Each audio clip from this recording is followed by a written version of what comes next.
bahagia kok bahagia. Mengane ora. Kowe tak kandhani. Wis ngerti? Urung.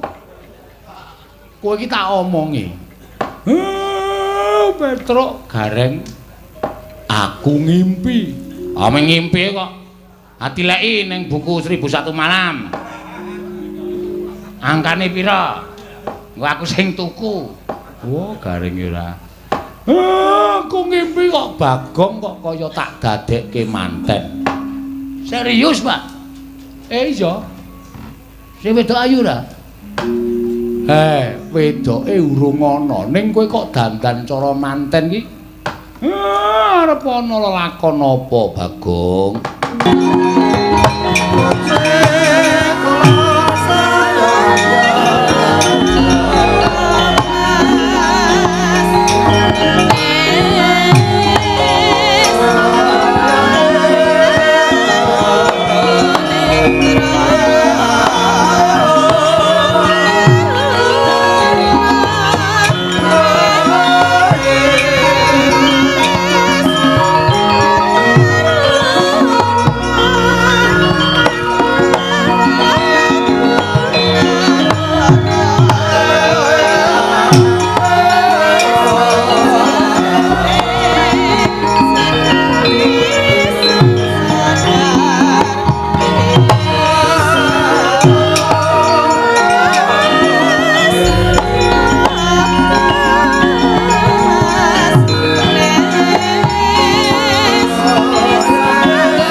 Kembang popong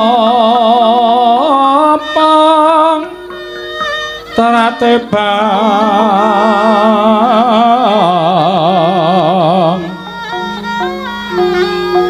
rerayungan loma lengkung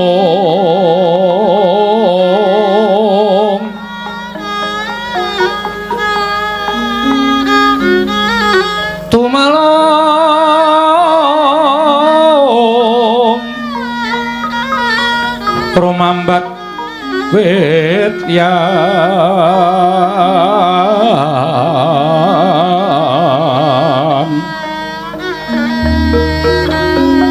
wis kang mawur raras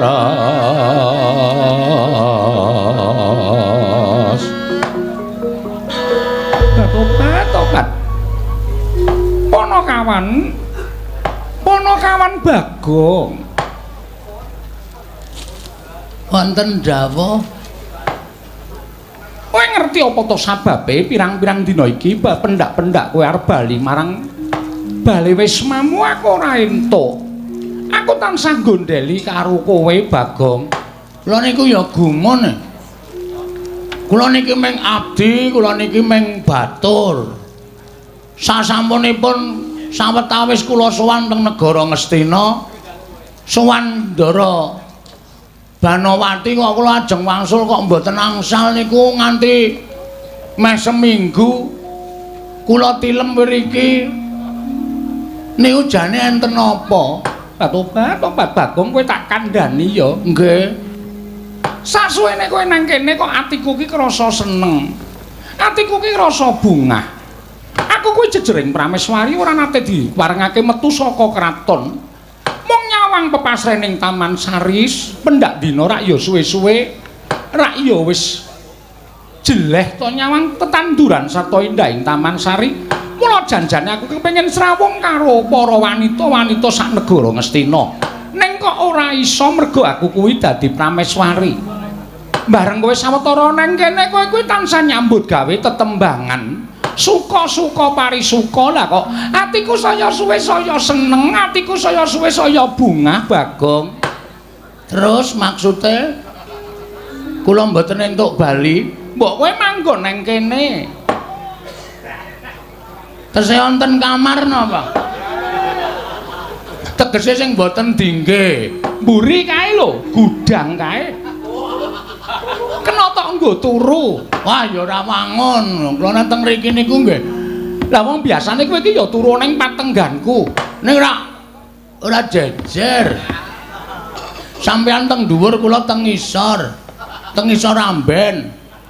Pendak-pendak kula ken nembang sampean ming jawil tangan kula nembang. Terus kula nembang nggih ta? Iya. Lah kula purun teng mriki ning ya naiklah derajate. Naik piye? Naik ki apa? Munggah derajate aja mung dadi Bagong. Ning piye ta apa ya abdi? Ya kowe tak dadekke abdi.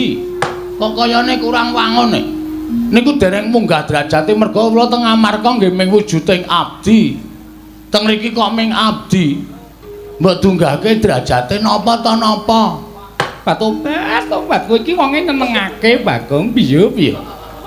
Yen ndelok praupanmu ngono ya lecek. Nanging yen disawang pancen nyenengake. Nggih, manjen kula niku wong sing gawe senenge wong kok. Ora tau gawe kuciwane atine wong. Iya pancen mengkono. Ora apa-apa gawean sing mapan ana ning negara Ngastina yen tok tandangi mesti cepet rampung. Nggih, pancen kula niku nek karo gawean niku ditak dhisikke perkara seneng-seneng suka-suka parisuka Gojek niku keri. Ning gawean rampung sik. Iya pancen bener. Heeh, anu nggih. Iya Bagong.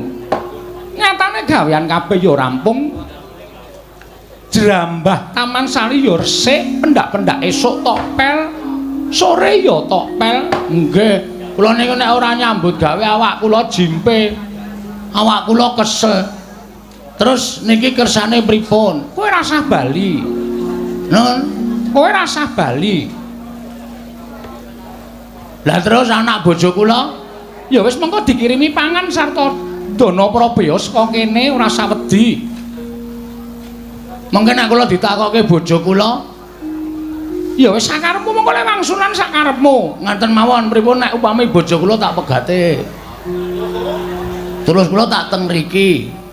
Lah nek kowe nang kene terus bojomu sapa? Ah upama lho. Meng upama kan ya. Sing jeneng wong ora ya sok neter ketrimaning urip ing atase sak Bagong. Niku nek duwe kepinginan ra ya tak omongake ning upama lho. Upama, Iya. upama bojo kula tak pegat terus. Anu, napa kula teng mriki ya istilahé dadekke pil. Pel semono kuwi le nguntal piye? Wah, iki ora tanggap iki. Pil niku artine pria idaman lain. Ya. Tobat tegese piye tegese? Tegese secara terlihat utawa dingertosi piyayoken niku panjenengan tetep garwane Prabu Duryudana. Ning di sisi lain panjenengan niku izin lah. Ora sah isin kowe matura ora sah isin. Lah kula niku ya nyawang karo kahanan kula sing bentuke kaya ngene iki kok duwe kekarepan sing kaya ngono ra ya padha karo cecak nguntal cagak cebol gayu wulan puto ngitung lintang tangan kelakone cepak wurunge to. Ning ora apa-apa yen Gusti ngudaneni sapa ngerti lho. Kowe ra ya ora ngerti atiku to. Kowe ya ora ngerti rasaku. Apa to sebabe aku mengking kowe bali ning bale wismamu kuwi janjane apa? Kowe ra ya ora ngerti. Iki guyon apa serius iki? Niki tenan lho niki. Iya, kowe engko tak blakani ning kowe blokose. Aduh. Ki nek kelakon gleleng tenan aku. Nek ratu kupil kita. Nganu. Pripun nggih? Kok sike aja guyu sike iki. Kene iki bingung malah. Golek kata-kata secara terlihat masyarakat panjenengan garwane Prabu Duryudana. Ning napa nggih? Kula niki bojo sing didelikke lah ngono wae. Ngono, bojo sing didelikke. Anu, napa jenenge?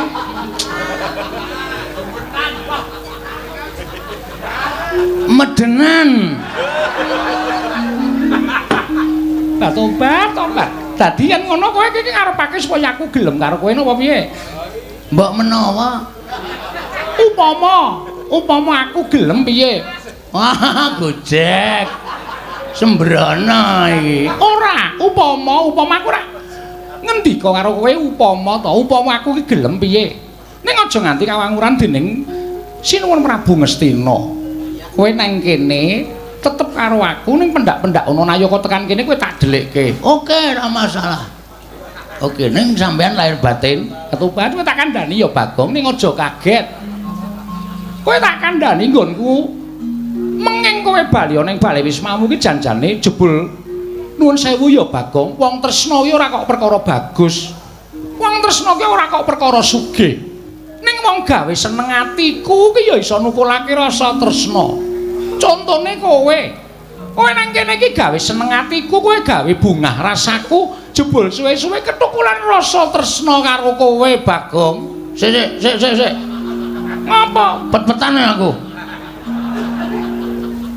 Kok pet-petan sebabe? Niki kula metung. Tenan apa mboten mengendika sampean kok rasane kaya ngimpi? Ora, iki tenan. Yakin? Iya, tenan. Ah, iki. Berarti mengke lesare kula pun mboten teng isor ramben. Ora, jejer aku. Nan, Iya. ucul kelambian to. Entuk. Sakarepmu. Nek ngoten kula lungguh dhuwur nggih. Iya, ora apa-apa lungguhan dhuwur. Petruk karo gareng arep tak SMS. Kowe saiki nek nyebut aku Ndara, Truk. Petruk balas SMS Ndara dengkulmu atus kuwi. Ngayal aku wis dadi piyayi luhur ning negara Ngastina. Ning apike kowe iku ya aja nganggo sandangan kaya ngono, Bagong. Kowe iki trainingmu kuwi lho. Aku tak takon pirang dina kowe ora ganti? Nggih pun suwe. Kowe iki ora krasa apa piye? Training nggon bokong nganti tipis. Nganti ketok jeroane kaya ngono. Menggurung kula suwek niki. Kalang ya bendina sok nggo nglesot. Rene melu aku. Nggih. Rene tak dandani Ngangge sandangane anakku Lesmana Mandra Kumara. napa sirahe cukup? Sirahmu longono. Dongotina iya. Sirah kok kon ngelongi ora. Mengko dicukup-cukupke. Kene. Wah, iki arep gleleng aku. Kene. Iki patenggan. Papan dinggo nyimpen sandangane Lesmana. Oh nggih. Sampeyan teng jaba. Aku nang jaba wae. Mbok melu mlebu. Emoh. Ya lawange dibuka kula tak salin. Ora ditutup. Konjur lucu-lucu sak penake dhewe ora. Wis, nah gene wangun. Kene. Tobat yo. Bareng disandangi ora mantra-mantra abdi. Balung kirek.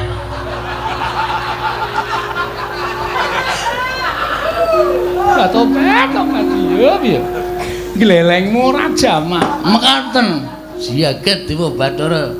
Ya jagat prangestu karo. Ning nuwun sewu yo, arep nganggo sandangan kaya ngono sing ora iso diapusi iki raimu. Raimu ki ora iso dipermak. Mbok disetrika. Men kita bagus. Kaya nyebut aku yo Diajeng. Wah. Oke, gleleng tenan. Garwaning pun Kakang Diamon Diajeng.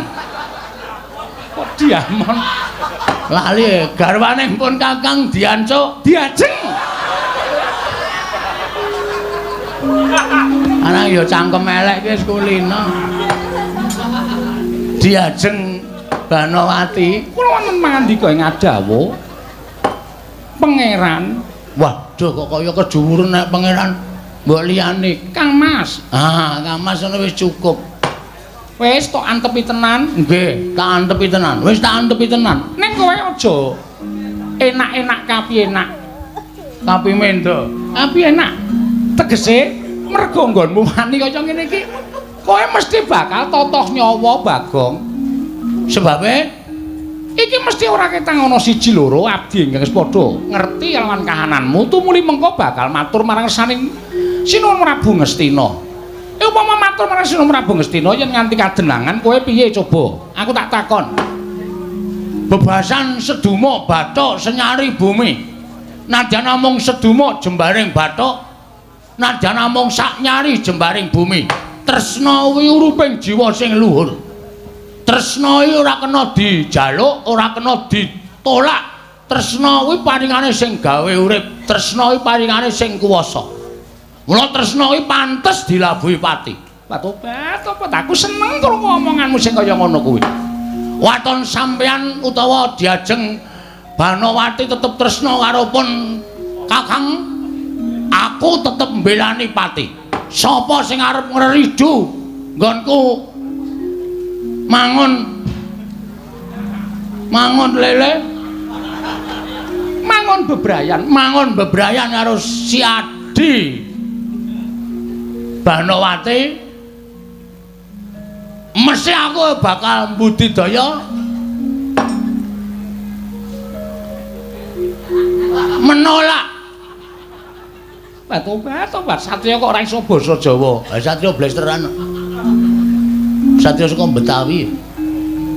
Sapa wae sing arep ngganggu gawe karo Diajeng Banowati. Iya, tobat. Ngaturake panuwun ya Raden, dene sampeyan wis bisa njaga katresnan iki. Heeh. Ngopo kok keder suarane? Aku dicekeli ngene iki sing modot malah wudelku. Bodong. Bodong. Nek ngaten monggo mancing wonten ing telenging Taman Sari. Ayo tak derekake. Engko nang kono nganu ya dulang-dulangan. Inggih. Ning sampun kula mboten mong dulang sampean nuwun sewu Ngastina wis kentekan sendok sak lusin. Angger didulang katut sak sendoke, angger didulang katut sak sendoke. Arang cangkeme amba. Sonane ndulang aku nganggo sekop. Dadi men sigar cangkeme. Mboten ngaten lho senengane ning panjenengan kok ngendikanipun gawe seneng gawe bombong. Aku tak dhisik. Ya. Mengko nusul. Tobat. Dinten mlaku kowe. Beda karo bojoku kowe. Bojoku ki mlaku kok nglesot ya. Kae mlaku kok iso apik banget. Monggo anggere sikile tengen napak. Kenene ngiwa. Sikile kiwa napak. Kenene nengen iso mandung tung. Wah, Yai Ratu. Aja nganti selak karo batinmu. Ingsun kang bakal nyelirani apa ya jenenge? Blasteri karo panjenengan Nyai Ratu. Wah, lho mlebu patenggan tenan Diajeng Banowati. Pun Kakang sumusul marang sira Diajeng.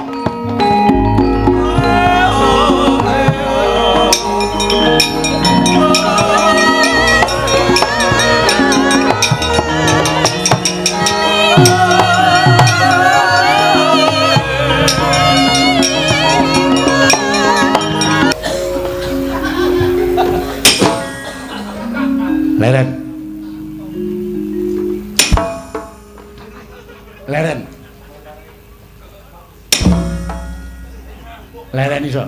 Iso, Pak. Wangsulan. Kuwi rasah omong. Nek wangsulan iki malah bapak saya nesu. Dinteni nang pendopo. nganti cemengklungen wong tuwa malah ora ndang teka-teka nanggap ledeke Dian. Gathik glinding tak rungokke kepenak. Rujak jeruk tak rungokke saka Karang Kadempel penak bareng ki mau apa ki mau? Ki mau tembang apa? Sesideman, Pak. Ah, kudune ra tak tuntak dudang. Ngono balungane sing rampak, sing rentep. Kok teng gedombyeng kaya ora ngerti kesenian. Bagong sing ngakon tumbak cucukan. Ah, loloi lemah cangkemmu lho. Aku muni kowe udu sing nembang kowe udu. Aku nek aku ora perintah takon teng gedombyeng. Kowe senengane nek aku didukani bapake kowe bunga, puas, bahagia. Bahagia kok bahagia. Senengane ora. Kowe tak kandhani. Wis ngerti? Urung. Kowe iki tak omongi. Petruk gareng. Aku ngimpi. Ameng ngimpi kok. Atileki ning buku 1001 Malam. Angkane pira? Engko aku sing tuku. Wah, gareng ora.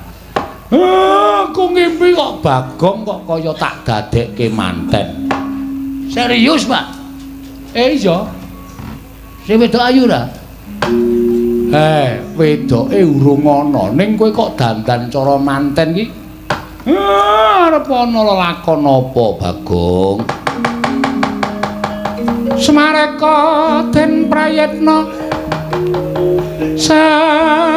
samuriris eka balik titiyani gandayani trisanya purnama sasi gilar-gilaran ing tengah latar milang lintang Bima Sekti ing praptaning risang pamadya karya kagiat nggih Lurah Semar Badranaya panglengen driya mangu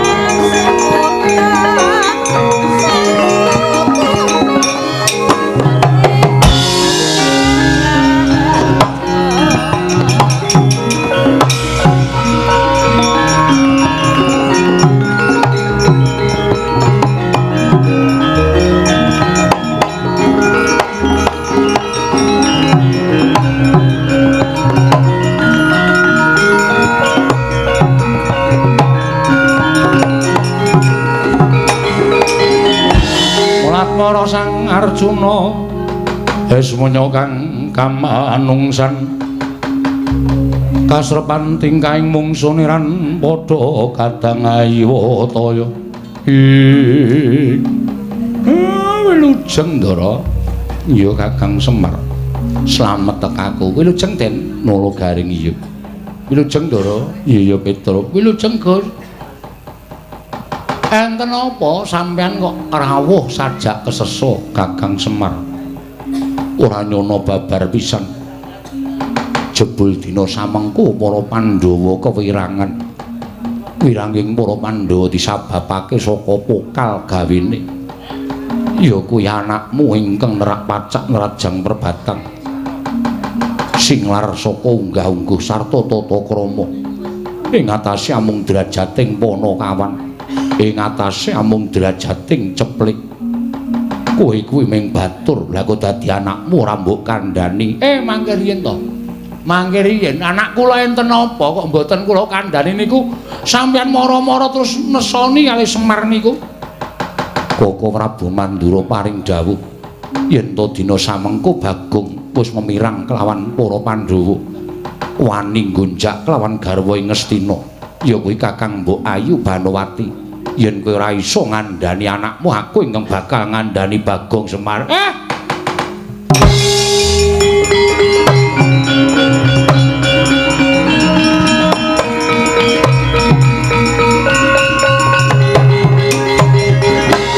Bagong non Rene. Wah, entuk dit iki. Hus. Wonten dawuh, Pak. Apa bener kowe tekan Ngastina? Kowe nggonjak garwa Ngastina. Mbok nganggo pikiran marne ngomong iki. Kowe iki wong tuwa lho, Pak. Aku ya wis tuwa, anakmu aku ya wis tuwa. Aku ya iso mikir bener karo luput. Terus saiki kok aku nggonjak karo garwa Ngastina iki aku ora kudu nyawang karo kananku to. Aku ming batur, ming Panakawan lho, Pak. Ora sandadak selak Bagong. Yen bapakmu ora iso ngandani karo kowe, aku ingkang bakal ngandani karo Panakawan Bagong. Ewadene kowe ora kena dikandani gunane apa Janaka duwe Panakawan. Ingkang mung bakal memirang kelawan Arjuna. Kowe ngaku apa ora? Mbok modar nek kula duwe tumindak sing kaya ngoten. Sing paring pangandikan Koko Prabu Mandura apa Koko Prabu Baladewa wani paring pangandikan ing ora ana nyatane. Rasa dadak kowe kumbe rasa dadak kowe selak. Aku ora sudi duwe Panakawan kaya cedhapuramu. Kowe ora minggat saka papan ngarep aku kene tak longgo parung wadukmu tekaning pati. Truk rang aku pamit jare.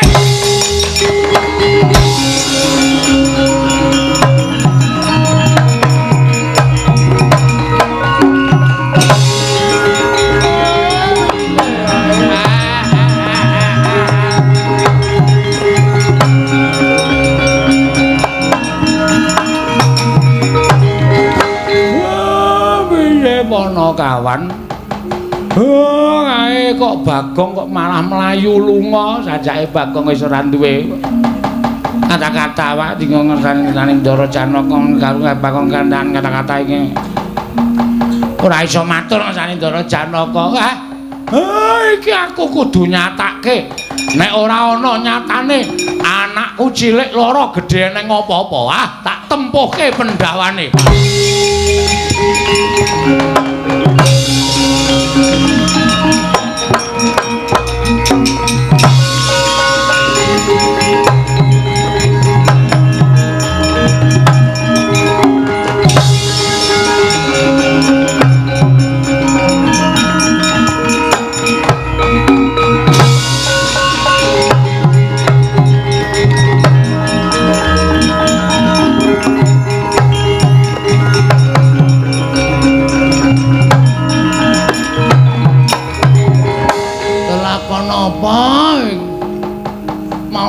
Seneng gara-gara apa mergo aku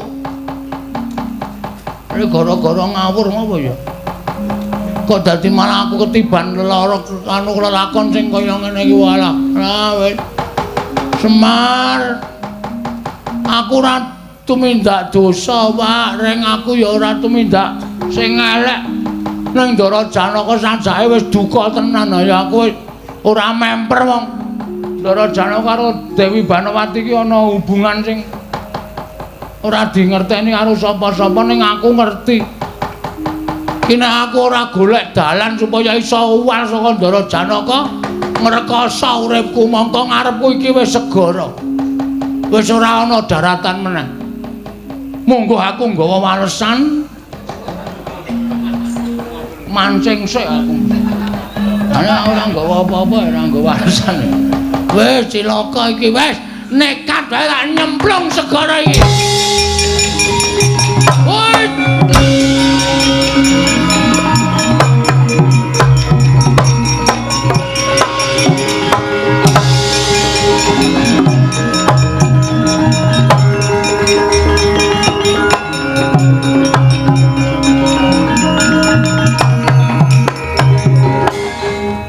Yen pancen kowe wis ngakoni keluputanmu Bagong, ikhlas karo nyawamu tak dongake muga-muga nggonmu mati iki mau tinampa dening panguwasaning Dat Kamurwengdat nyaur karo keluputanmu kowe Panakawan Bagong.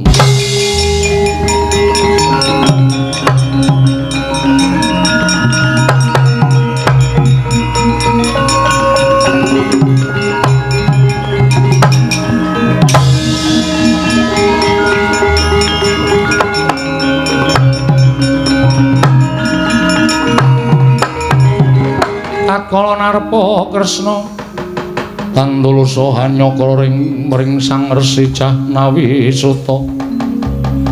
Mring Sang Resi Jahnawi Suta. Arjuna wonten maring adhawu. Ndak sawangsa kadowan Bagong nyemplung segara. Inggih. Kok ora mbok penggak? Mesinipun Bagong sampun ndodha ing kalepatan tinimbang kula ingkang perjaya dhateng Ponokawan. Tumunten Bagong pados margining pejah. Kose aja banget nggonmu ngluputake kelawan Ponokawan Bagong. Saka pangrasanipun Kakang luwih becik lamun Siadi lan pun Kakang lumarap ana negara Ngastina. Nanjeke kelawan Yayi Ratu Banowati apa pancen para nyata Bagong tumindak ingkang ora prayoga. Yen pancen bener ya wis tegese Bagong nyaur karo keluputane. Nanging yen ora mau ming saka pangreka dayaning para Sata Kurawa ingkang bakal miprini marang kekuwataning para Pandhawa. Arjuna, nadyan Koko Prabu Mandura kuwi kadangku sepuh. Nanging Koko Prabu Mandura kuwi dadi pengayomaning para Sata Kurawa bisa uga merga kewalik penggalihe wekasan mentala gawe urup-urup lawan Ponokawan Bagong. Koko Prabu kasinggihan.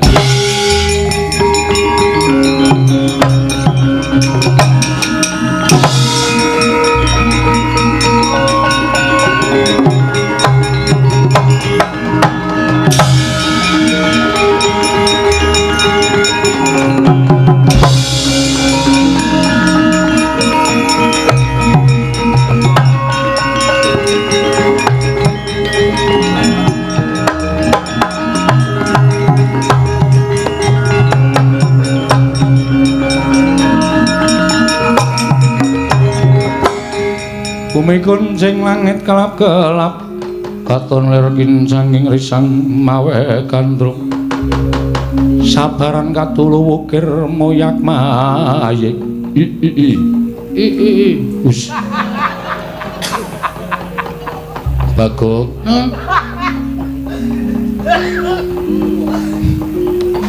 ulun ingkang merpeki lawan jeneng kita sapa us ulun iki dewa Sang Hyang Baruna ingkang jaga samudra. Wah. Baruna, Sang Hyang. Wonten menapa? Bagong ulun ngerti lawan lelakon kita. Sayektine kita ora nandhang luput, nanging diluputake dening para Pandhawa wekasan kita golek dalaning pati. Mekaten inggih. Terus keparengipun pukulun ulun bakal sak biyantu lawan jeneng kita. Lan kita ulun jarwani. Pripun? Sejatine pancen ana ingkang ngembari kelawan jeneng kita ingkang wujud Bagong mapan ana negara Ngastina Ponokawan.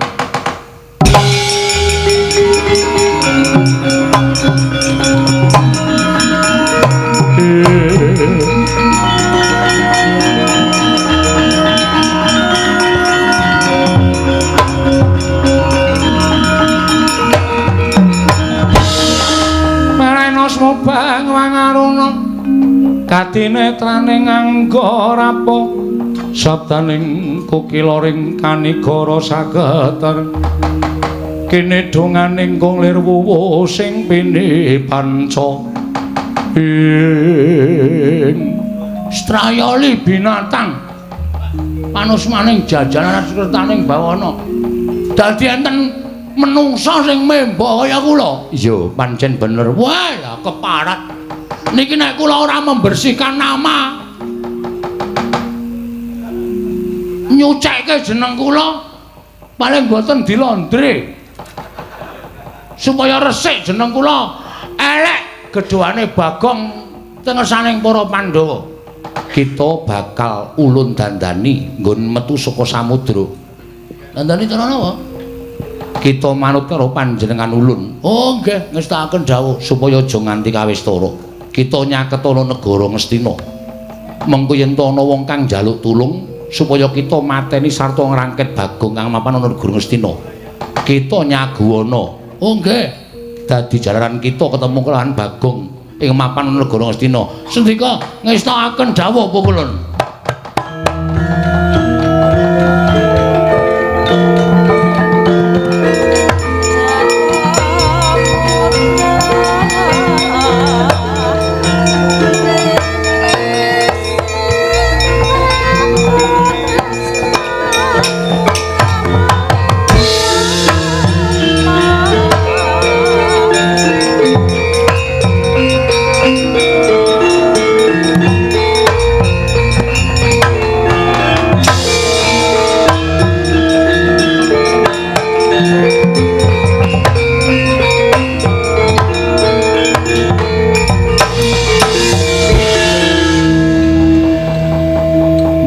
dadi pendhita kok do lali cak anu tabah.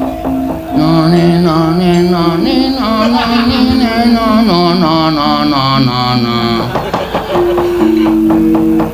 Iya Bagong. Iya piye? Kita wis dadi pendhita. Kita arep nganggo jeneng sapa? Iki kalih maca cara Hongkong. Iya, mapan kita pendhita Tanah Sabrang. Wis nganggo jeneng sak-sake wae waton kelakon sedane. Kula ajeng nganggo jeneng peparab Begawan Liceng Suwi. Iya. Sakarep kita. Kula tak munggah teng daratan nyaketi negara Ngastina. Ha ya. Iya. Sakarep kita Ponokawan Bagong.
Kanjeng langit kelap-lapaton lir kincanging risang mawe gandrung jagat dewa Bathara Janaka wonten dawuh ngandel apa ora lah kok iki ingkang lenggah ning kepungkuraning Yayi Ratu Banowati iki ora pangling ya mung sandhangane wujuding piyayi luhur nanging rupane rak Bagong to wong edan katone mau nyemplung segara lah kok wis mapan ning negara Ngastina.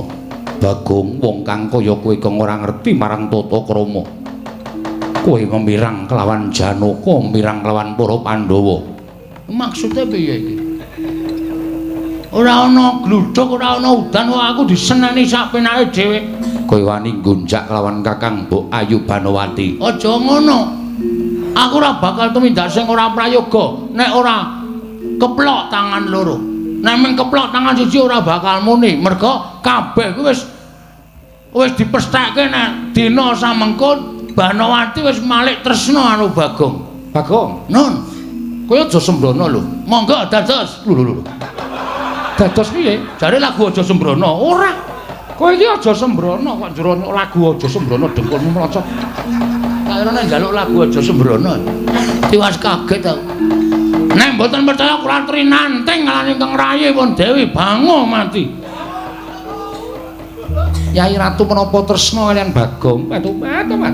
Katresnan kula sampun pindah kaliyan Bagong sedayanipun.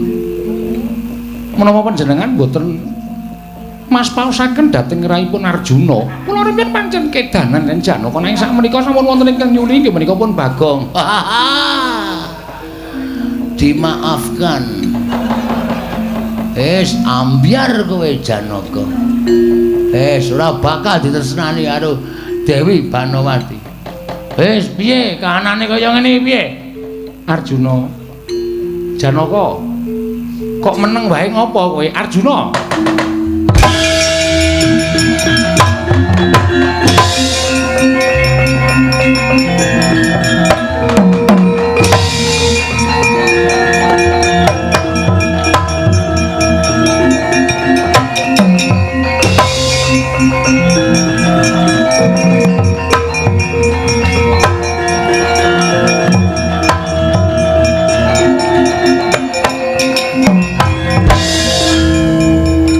Yayi Ratu Banowati paring pangandikan nek ora tresna karo Janaka meneh kok njur ngengel kaya ngono lho. Koko Prabu. Kula badhe pados margining pejah. Sampun boten wonten ginanipun kula gesang menawi Kakang Mbok sampun boten tresna kaliyan kula. Kok sik to garwa Madukara ki rak wirang-wirang to. Lah yen ngono pancen pinesti Yai Arjuna kuwi katresnane mung marang Yai Ratu Banowati. Dene Yai Ratu Banowati samengko wis paring mangandikan yen ora tresna karo Si Adi kok Si Adi banjur nglukro. Kula badhe mados margining pejah. Kok sik to aja kesusu kaya ngono.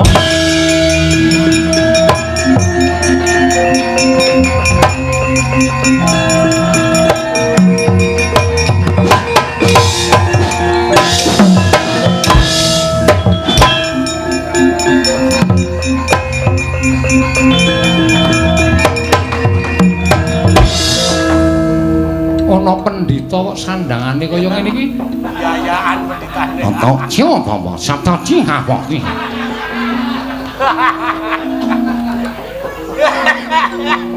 Iki basa ngendi? Takon karo aku kowe.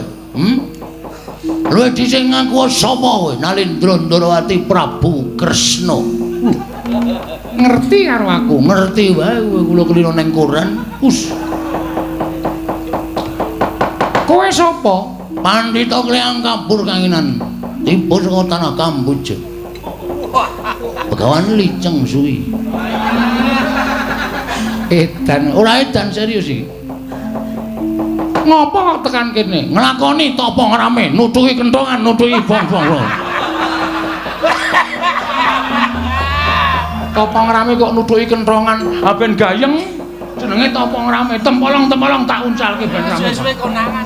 Tapa ngrame kuwi tetulung marang sak pepadane urip. Nah, maksudku seperti itu.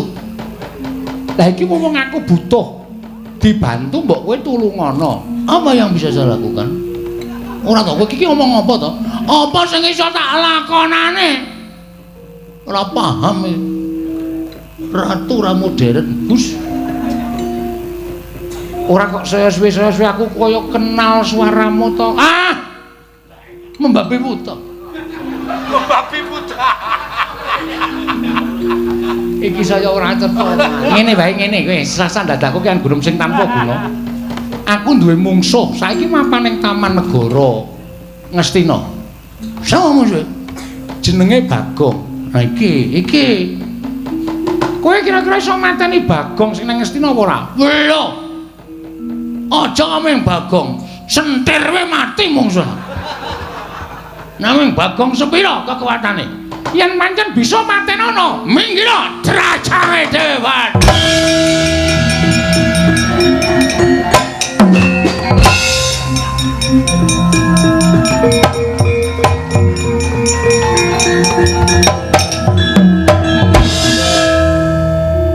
Oka Prabu, wong-wong edan kok dijak guneman.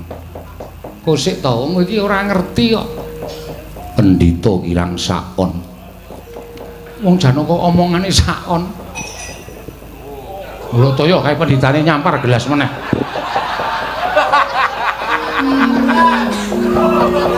Rumangsaku kok wis ping pindul. Nanging mboten wonten ingkang pecah. Lho kuwi urusane seksi konsumsi kok dadak urusan karo pecah barang.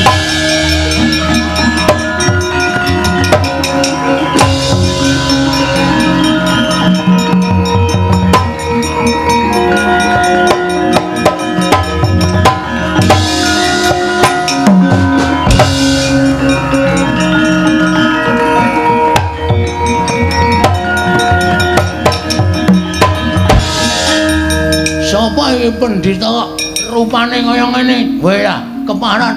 Lho. Kok padha suarane?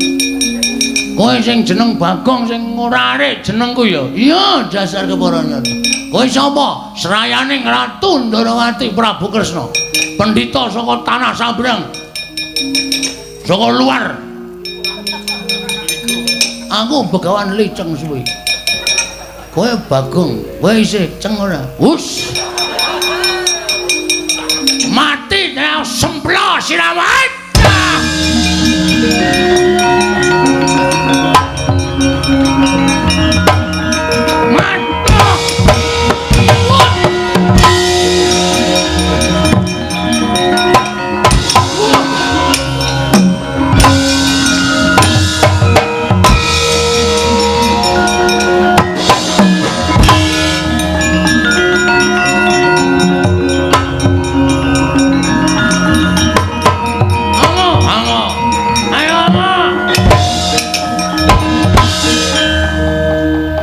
Wulung Sang Begawan Lijeng Sumewah Lurah Bagong nalika semanten ical wujuding Sang Pinandhita babar dan wujud ki Lurah Bagong wondene Bagong kemapan wonten negaring Astina babar garwane ki Lurah Bagong nenggih Nyai Boginem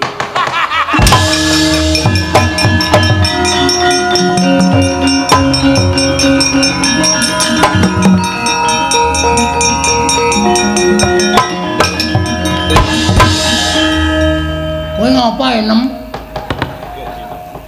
panjen kula sejo panjen tak jarang lho wis ora kuat ngrasake sampean sampean niku wong lanang ora tau ngurusi kula warga saben dina ming dem-deman saben dina ming dolanan wong wedok nah lho niku nganti kena-kena apa ta entuke sampean niku mabuk-mabukan teng omah ngejak kancane pirang-pirang nek empun terus glangsar do muka-muka kaya niku sing ngresiki niku lara-lara ati kula.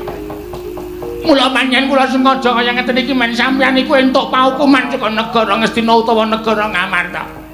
Lara ati kula. Sampean iso insaf mboten? Sampean iso eling mboten? Nyamane mboten iso insaf. Kula omah bali teng Yam. Aku jare ngapura ya Yam. Oh.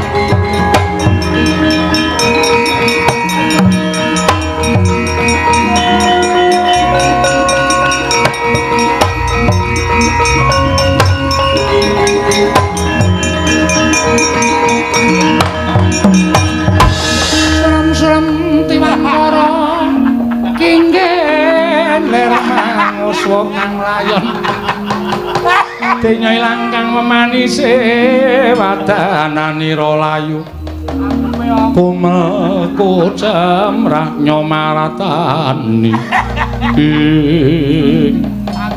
Aku njaluk ngapura tenan ya mbok kiem Sasuwene aku urip karo kowe bebrayan aku mung gunggung karo karepku dhewe aku mung mabuk-mabukan Aku saiki wis arep insaf ya. Estu lahir batin ndak dicontoh karo anak-anakku. Engko ndak anak-anakku salah asuhan. Nggih ra ngoten ta. Matur nuwun nggih Mas, sampeyan pun eling pun dadi wong apik. Aku nekseni lho Bagong. Pareng sinuwun monggo kula pun mboten lajeng nyenggol. Inggih menika toya atos. Toya atos ki apa? Minuman keras. Oh. Dibasake. Mari kok. Mari terus kowe nek dolan nggon aku nggo anggur petel dasmu. Ya wis ora. Semar barang kuwi, Semar ki tuwa-tuwa omben-ombene malah lapen. Hus. Apa swala? Wong ora kok. Leren. Wis ora aja mendem-mendeman. Sing apik wong enom ki pikirane dienggo. Negara ki jejeg karo orane gumantung karo kasantosaning para muda lan para mudi. Nek sing muda do omben-ombenan, do mendem-mendeman, negarane bakal rusak. Saka guru sing kukuh bako ki ning awake dhewe truk, ning kawula kaya awake dhewe iki. Mula kawula sing rukun aja ngrusak karo awake dhewe. Ya, Tru? Leren. Semana ra? Leren. Ah, wis ndelekke lapen tak ajar. Kari sak plastik guang. Wah, ngre dicipi jojo nenggala. Nggawa nenggala barang ben sawengi. Sayang aku wis ora nerna, yakin ya sayang. Ya, aku wis ora. Estu nggih, Mas. Remen kula, Mas. Nggih.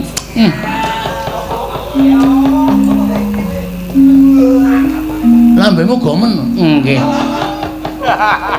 Idune tememplek.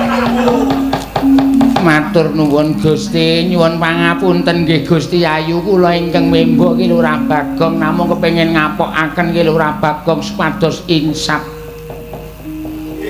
Malah ora sengaja entuk lakon Bagong insap. Jalukane kuwi ya dituruti kuwi ya. Ning insap tenan kuwi, insap tenan aku. Aku sesuk bengi le gara-gara basa krama. Oh iya. Ora bisa pisan. Ora bisa pisan. Wis kudu insap tenan aku, Tru. Ya syukur nek kaya ngono. Ya wis nek pancen kaya ngono muga-muga apa sing dikandhake Bagong iki tumus tekaning lahir batin. Lan mengko kowe nyuwun pangapura karo Sinuwun Prabu Ngastina. Kula ingkang badhe nyuwun pangapunten ingkang baku semah kula sampun eling Purwadaksina.